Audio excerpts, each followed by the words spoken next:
네, 나이팅 메이트 여러분 안녕하세요. 큰일 났어요.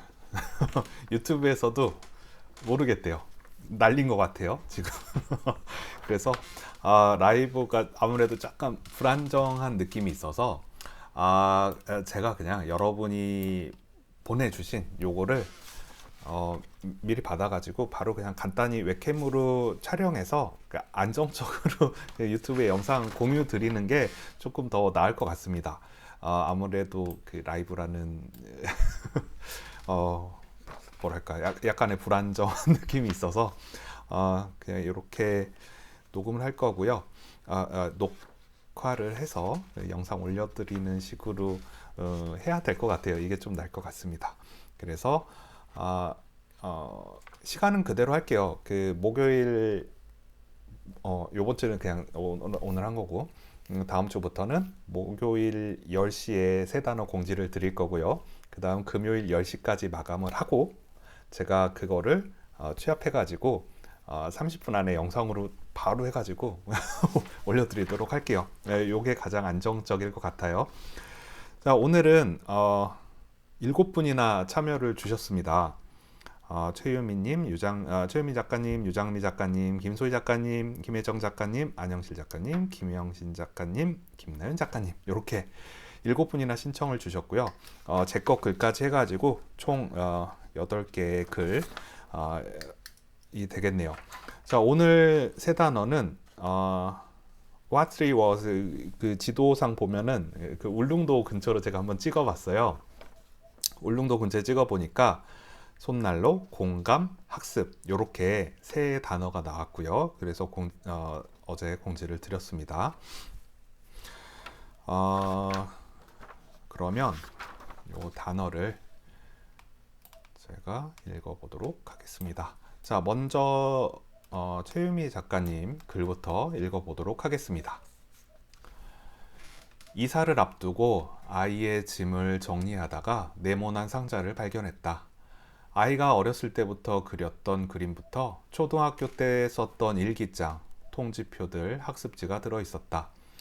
수북한 짐들 속에 주저앉아 하나하나 정리를 해 나가는데 상자 밑바닥에 알록달록한 상자 하나가 또 모습을 보인다. 열어보니 포켓몬스터 플라스틱 딱지가 가득 들어있다. 한 개에 500원씩 하던 딱지는 꽤 오랜 시간 유행이었고 아이는 기념일마다 선물 대신 딱지를 사 모았다. 호들갑을 떨며 아이에게 보여줬지만 아이는 피식 한번 웃었을 뿐 옆으로 치워두고 하던 게임을 계속했다. 세월은 흘렀고 아이는 훌쩍 커버렸다. 보고 있으면 듬직하고 기특한 마음이 들면서도 한편으론 아쉽고 허전하고 쓸쓸한 감정들이 공존하는 묘한 느낌. 그게 세월이라고 말했던 어느 시인의 말에 공감한다. 아이의 물건 중 어떤 것을 버리고 남겨야 하나 망설이다가 문득 바닥에 구겨져 있는 빛바랜 손난로에 눈이 간다. 될까? 손난로를 쥐고 힘껏 흔들어 본다. 따스한 온기가 손바닥에 펴지는 순간 주섬주섬 아이의 보물들을 다시 상자에 다시 주워 담는다. 네. 너무 잘 써주셨고요. 제가 지금 상자 정리하고 있는 느낌이 바로 듭니다. 자, 그 다음 유장미 작가님 글입니다. 우리 집 선반 한쪽엔 버리지 못한 손난로가 얌전히 상자에 담겨 있다. 몇 년 전 남편이 지방선거에 출마하여 한참 고되고 하루가 어떻게 가는지 모를 때의 일이다. 일면식도 없는 어르신 한 분이 지나가시다 검은 봉다리 하나를 수줍게 건네주셨다. 봉다리를 열어보니 손난로가 한 상자 들어있었다. 아침마다 추운디 인사하느라 고생하제? 주머니에 넣고 있으면 참 따뜻해요. 그럼 고생해요.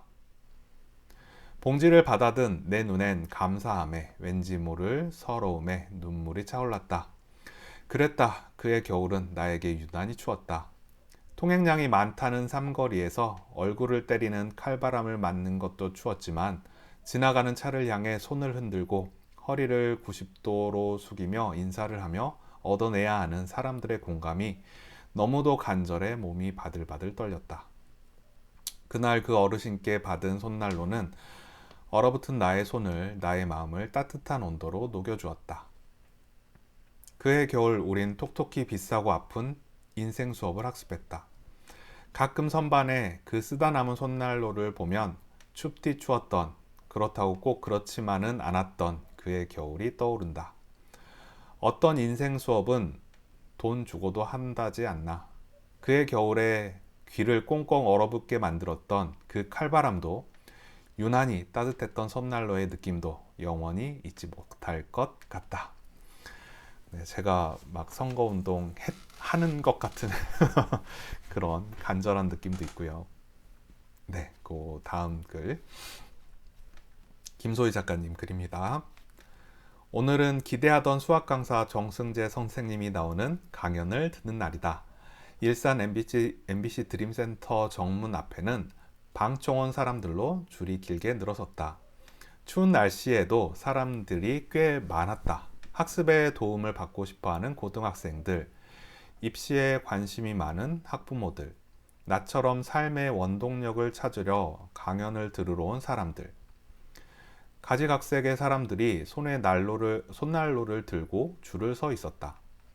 추운 날씨에도 그 열기가 참 대단하다. 정승재 선생님은 학생들 사이에서 연예인급으로 워낙 유명한 스타 강사라 방청 당첨되기도 꽤 힘들었다. 기다리고 기다리다 드디어 내 차례가 되었다. 팔목에 팔찌를 채워주셨다. 뭔가 가슴이 두근두근 거렸다. 어떤 내용으로 강연을 하게 될지 기대도 되었다. 분명 공감할 포인트가 있을 것이다. 요 근래 내 삶의 원동력이 무엇인지 감이 서질 않았다. 그래서 이 강연이 나에게 지금 필요할 것만 같았다. 드디어 방송국 문이 열리고 스튜디오에 들어섰다. 화려한 조명 아래 구석에 앉아있는 어떤 분이 계셨다. 와, 오은영 박사님이잖아. 세상에나 그 옆에는 설민석 선생님도 계셨다. 오늘 개 탔네나 하면서 관객석에 앉았다. 두근두근 강연도 시작 전에 심장이 울려댔다. 이런 기분 너무 오랜만이잖아. 아, 네. 너무 그 설레는 마음 이렇게 바로바로 느껴지고요. 네, 좋습니다. 네, 다음 글은 김혜정 작가님 글이에요. 겨울은 참으로 춥기도 하지만 마음 따뜻한 계절이다. 하얀 눈은 펄펄 내리고 바람이 칼같이 불어대는 날에는 입으로 호호 불어대면서 하얀 연기 뿜으며 군 고구마를 먹으면 차가웠던 가슴은 어느새 푸근한 봄바람 같은 따뜻한 온기로 가득 채워지니 온 세상을 다 얻은 만족감이다. 초등학교 시절 겨울 교실 안은 꽁꽁 얼어붙어도 커다랗고 동그란 손난로가 교실의 온기를 채워주고 그 주위로 친구들이 하나둘 모여들면서 손을 호호 불며 까르르 까르르 웃어대던 시절. 뭐가 그리 즐거웠을까? 한 공간에서 같은 공감대를 가진 친구들과 공부를 학습하면서 우리의 꿈을 키우고 우리의 지식을 불어넣었던 그때를 생각하면 저절로 입가에 미소가 지어진다. 네, 저도 학창 시절이 생각나면서 미소가 지어지게 됩니다. 네, 잘 쓰셨고요. 그 다음 안영실 작가님. 아이는 산타처럼 빨간 코트 차림이었다. 발목을 덮은 앵글 부츠도 빨간 벨벳을 씌워 포근해 보였다. 초겨울이지만 올해는 겨울이 일러서 한낮인데도 쨍한 추위에 저절로 몸이 움츠러드는 날이었다.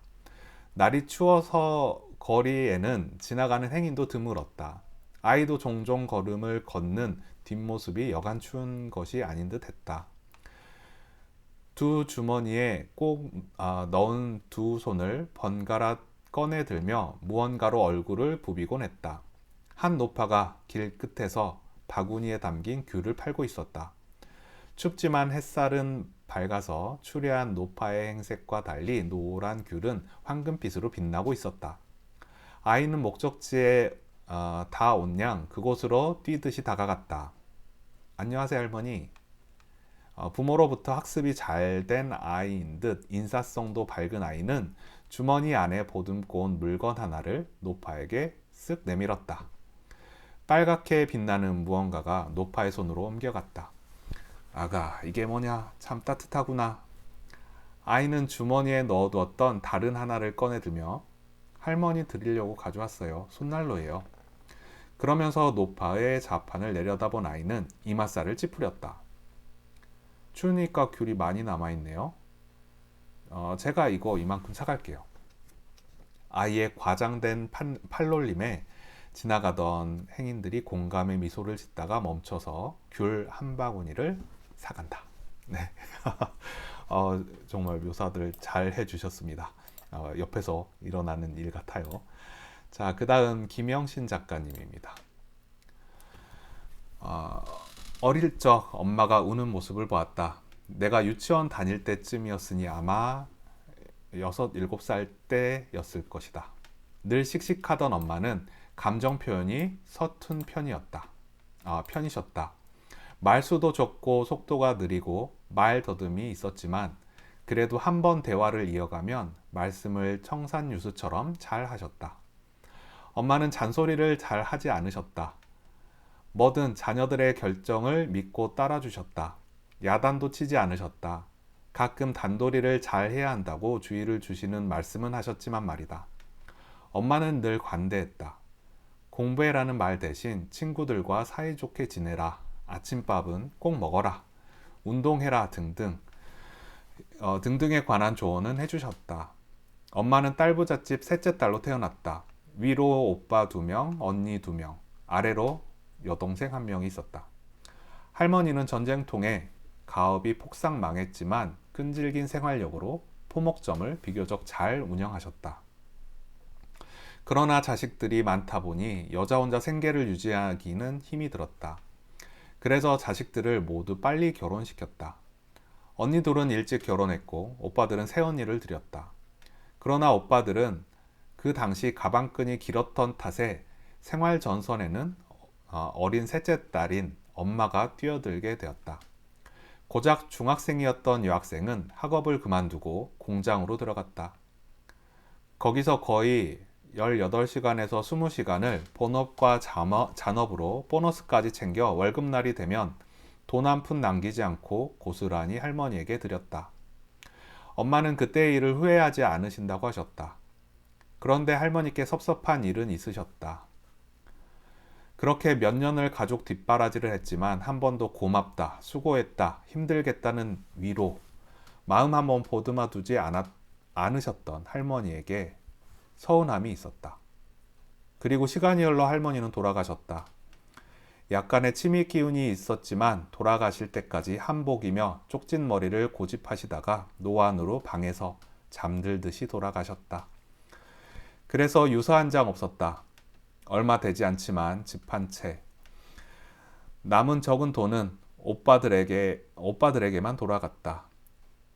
가정을 꾸린 뒤 형편이 어려웠던 엄마, 그리고 과거 어린 나이에 집안 생계를 책임졌던 엄마에게는 단 한 푼도 없었다.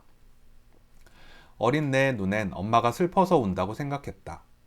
당연히 엄마가 죽었으니 우는 엄마를 먼 발치에서 바라보며 나도 슬프고 눈물이 났다. 그날 밤 꿈을 꾸면서 엄마 대신이면 나도 죽을 수 있겠다는 생각을 했다. 그러니 엄마를 데려가지 말아달라고 알 수 없는 존재에게 빌었다. 나도 나이를 먹고 가정을 꾸리며 그때 할머니의 나이가 된 엄마와 지내게 되었다. 운동의 중요성을 아는 엄마는 다행히 치매는 없었다. 그러나 가끔 옛일이 생생하게 떠오르는 듯 이야기를 꺼내셨다. 엄마 그때 장례식장에서 왜 그렇게 울었어? 문득 떠오른 기억에 내가 물었다. 엄마는 응? 곰곰이 생각하시더니 할머니 돌아가시기 며칠 전에 잠깐 뵈러 갔는데 내 손을 꼭 잡으시며 아무 말 없이 눈물만 흘리셨어. 그 당시에는 왜 그랬나 했는데 지금 생각해보면 마음 정리를 하셨던 거야. 당연한 듯 받아들여 왔던 나의 노고에 대한 미안하다, 고맙다, 말도 못한 거지, 어리석게. 그치만 엄마는 그 마음을 알겠더라고. 그리고 나서 할머니의 죽음 소식을 들었을 때 그냥 허탈하더라. 그래서 나는 너희들한테 고맙다, 미안하다, 사랑한단 말 자주 하려고. 실제로 엄마는 나이가 부쩍 들고 이런 말을 자주 하신다. 가만히 엄마의 손을 잡아보았다. 늙어서 쭈글쭈글해지고 핏줄이 불뚝 솟은 엄마의 손이지만 손난로처럼 따뜻했다. 말도 행동도 습관처럼 하다 보면 아이들이 학습하는 거라고 하셨다. 전하지 못한 말은 오해를 불러일으키고 오해는 미움이 생길 수 있어서 전할 수 있는 말은 해야 한다는 것이다. 이 말에 공감이 갔다. 그래서 나도 아이들에게 늘 엄마처럼 사랑해, 고마워, 미안해 이런 말을 서슴없이 한다. 표현하고 살고 아끼고 사랑하며 살기 위해. 네. 와, 이 긴 글을 10분에 적어 주셨나요?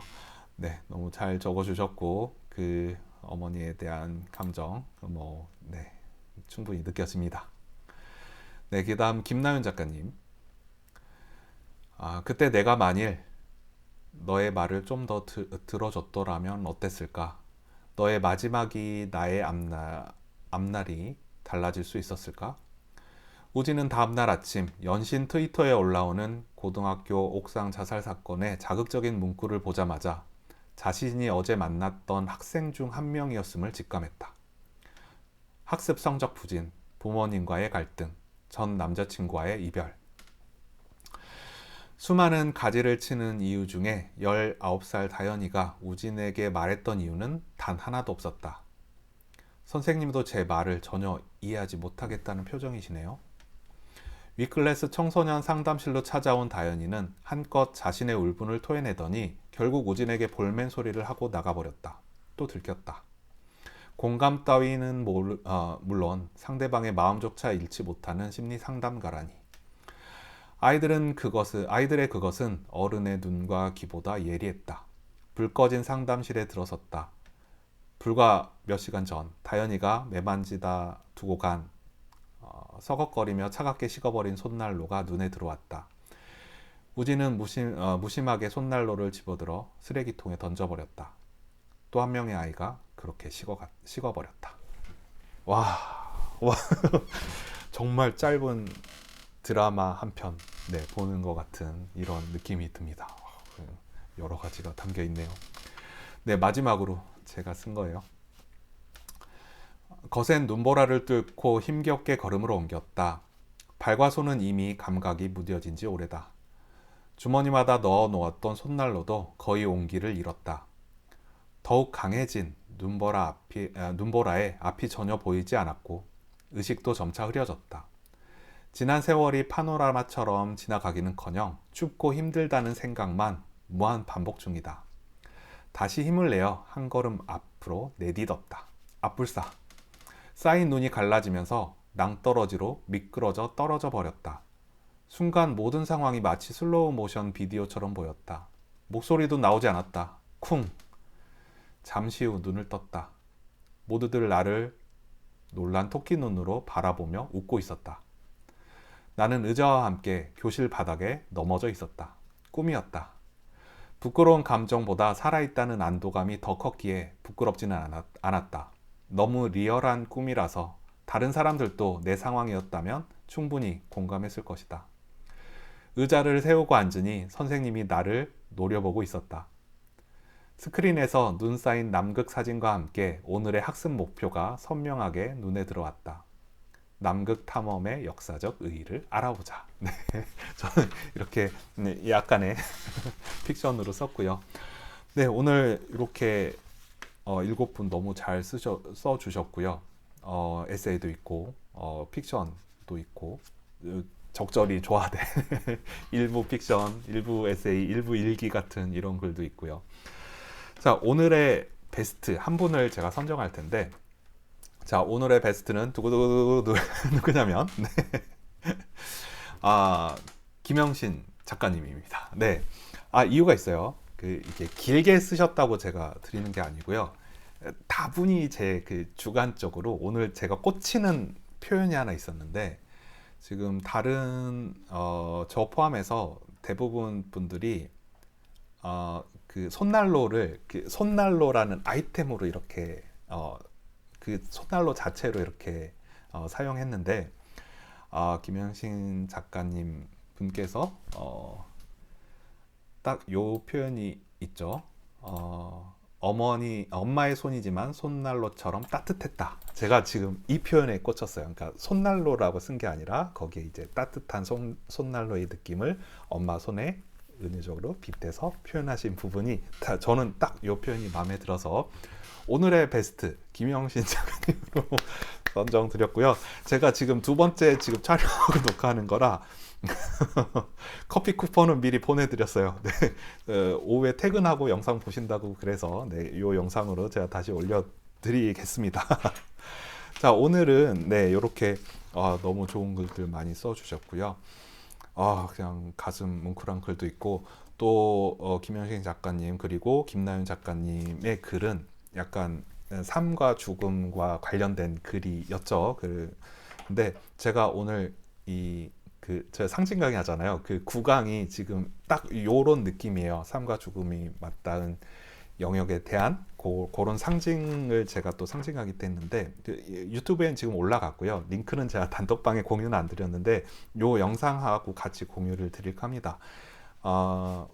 이번 상징 강의 노래는 여러분 다 아시는 노래예요. 컬처클럽의 카르마 카멜레온 노래예요. 들으시면 아면 카르마 카멜레온 막 이런 노래인데 네, 아무튼 조금 연관이 있어서 제가 언급을 드렸고요.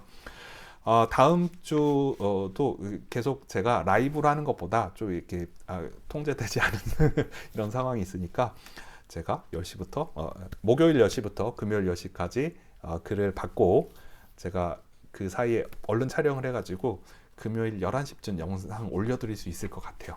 네, 그렇게 이제 진행하도록 하겠습니다. 라이브보다 그냥 안정적으로 갈게요.